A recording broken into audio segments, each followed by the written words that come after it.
حضرت حسن بصری رحمتہ تعالی علیہ اپنی توبہ کا واقعہ بیان فرماتے ہیں۔ وہ فرماتے ہیں کہ میں امیر کبیر شخص تھا، بہت امیر تھا، اور بصرہ کی گلیوں میں غریبوں کی خدمت کیا کرتا تھا۔ اچانک میں نے ایک حسین عورت کو دیکھ لیا اور میں اسے دیکھتا ہی رہ گیا۔ اس عورت نے مجھے کہا اما تشتہی، تجھے شرم نہیں آتی؟ میں نے کہا ممن، کس سے شرماؤں؟ اس نے کہا وہ جو آنکھوں کی خیانت کو دیکھتا ہے اور دلوں کے پوشیدہ رازوں کو جانتا ہے، تجھے شرم نہیں آتی؟ تجھے حیا نہیں آتی؟ کہا اس کا جملہ تو بہت بڑا تھا۔ حسن بصری اپنی توبہ کا واقعہ بیان فرما رہے ہیں، فرمایا اس کا جملہ تو بہت بڑا تھا، لیکن وہ اتنی حسین تھی، ایسی خوبصورت تھی، میں پھر بھی مسلسل اسے دیکھتا رہا اور دیکھتا ہی رہ گیا۔ اور پھر آخر اس نے کہا کیوں بار بار مجھے دیکھتا ہے؟ میں نے اس عورت کو کہا کہ تیری آنکھیں اتنی خوبصورت ہیں کہ تیری جھیل جیسی آنکھوں میں ڈوبنے کا جی چاہتا ہے۔ اس عورت نے کہا اچھا تو ایسی بات کرتا ہے، تو یہاں انتظار کر۔ وہ عورت اپنے گھر میں چلی جاتی ہے۔ تھوڑی دیر کے بعد کہا میں انتظار کر رہا تھا۔ تھوڑی دیر کے بعد اس کی خادمہ آتی ہے، اس کے ہاتھ میں ایک تشت ہے اور اس تشت کے اندر اس پر ایک کپڑا ہے۔ کہا میں نے کپڑا اٹھایا تو اس میں اس کی 2 آنکھیں تھیں۔ اس نے اپنی 2 آنکھیں نکال کے اپنی خادمہ کو دے دی کہ اس کی وجہ سے اس کا دل دین سے دور ہوا ہے، مجھے یہ آنکھیں نہیں چاہیے۔ کہا اس پر ایک کاغذ تھا، کاغذ پر لکھا ہوا تھا مجھے ایسی آنکھوں کی ضرورت ہی نہیں جس سے ایک مرد فتنے میں مبتلا ہو جائے۔ میری بہنیں جو اس گفتگو کو سن رہی ہیں، ان کی بارگاہ میں بھی عرض ہے، وہ بہنیں جو گھنٹوں آئینے کے سامنے کھڑی رہتی ہیں فقط اس نیت سے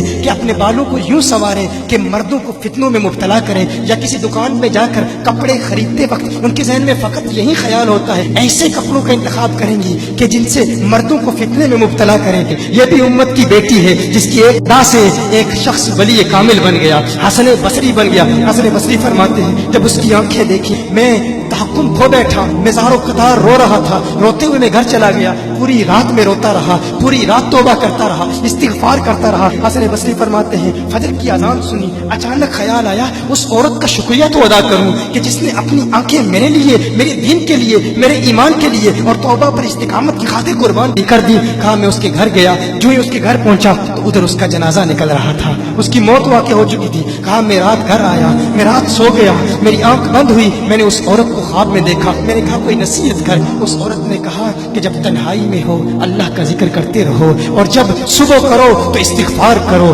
شام کے وقت استغفار پڑھو۔ کہا میں نے اس وقت توبہ کر لی، ایک عورت میری توبہ کا سبب بنی، ایک عورت کی وجہ سے مجھے توبہ پر استقامت ملی۔ یہی حسن بصری پھر وہ واقعہ بھی آتا ہے، وہ دور بھی آتا ہے، ان کا ڈر کتنا ہے، ان کا تقویٰ کتنا ہے، پرہیزگاری کتنی ہے۔ یہی حسن بصری، ایک دن ایک شخص نے حسن بصری رضی اللہ تعالی عنہ سے کہا ہے حسن بصری کیا آپ جانتے ہیں کہ جہنم سے جو شخص سب سے آخر میں جہنم سے نکالا جائے گا اور پھر یا حنانو یا منانو پڑھتا ہوا جہنم سے باہر نکلے گا؟ حسن بصری فرماتے ہیں کاش میں وہ شخص ہوتا، کاش میں وہ شخص ہوتا۔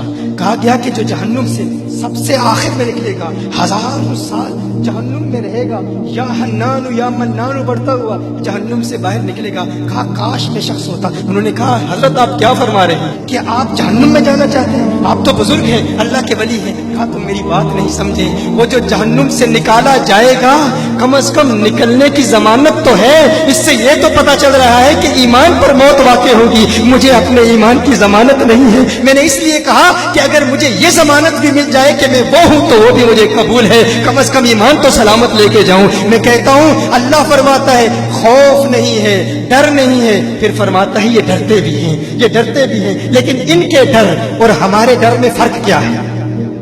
ان کے ڈر اور ہمارے ڈر میں فرق کیا ہے؟ وہ ایک سے ڈرتے ہیں، کسی دوسرے سے نہیں ڈرتے۔